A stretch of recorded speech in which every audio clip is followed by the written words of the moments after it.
there's about 6 stages, but it would be useful, wouldn't it, to have a little more information in plain English about what each of those stages involves. Because there's 2 kinds of DIY divorce, all right? Some of you will it will be so easy. You'll both agree. You will follow these steps, all 6 of them. You may not even need any lawyers, though there are a couple of legal parts that I will tell you about because they could come back to bite you later, but that's okay, that's all in the videos. And it will be very simple for you.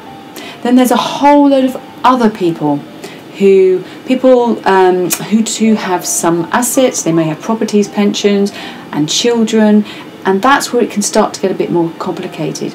But you can still do a DIY divorce. You can still, what I call, self-manage your divorce.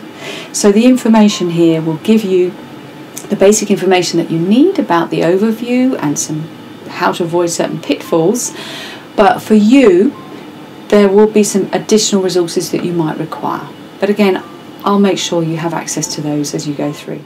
Actually, I would also like to say it's great that you're here, that you're making this decision to understand the process. A lot of people just hand it over to lawyers and keep their fingers crossed and then wonder why it all went horribly wrong. And so the first thing you need to know is how does this thing work? What are the stages that have to be gone through?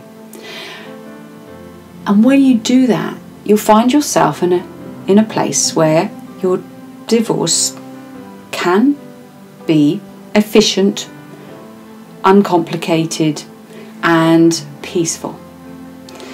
So yeah, imagine how that feels. Right, it's done, we did it so well, thank you very much, we can both move on with our lives.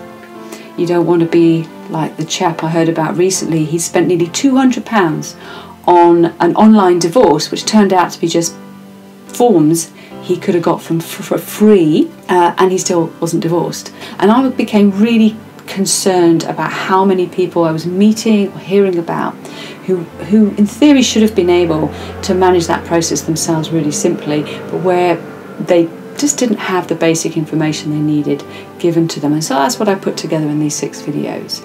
The video series I've created, there's 6 of them, short and snappy, and the objective is to give you clarity, take the scariness out of the language, put it in plain English, but most importantly to give you some of those, well, what do we call them, disasters that you want to avoid, because there's lots of places where you do need to be a little bit clever, a little bit knowledgeable, but that's simple when someone's given you that information, and that's what I'm doing. So if you click now, you'll be able to have access to those 6 valuable videos.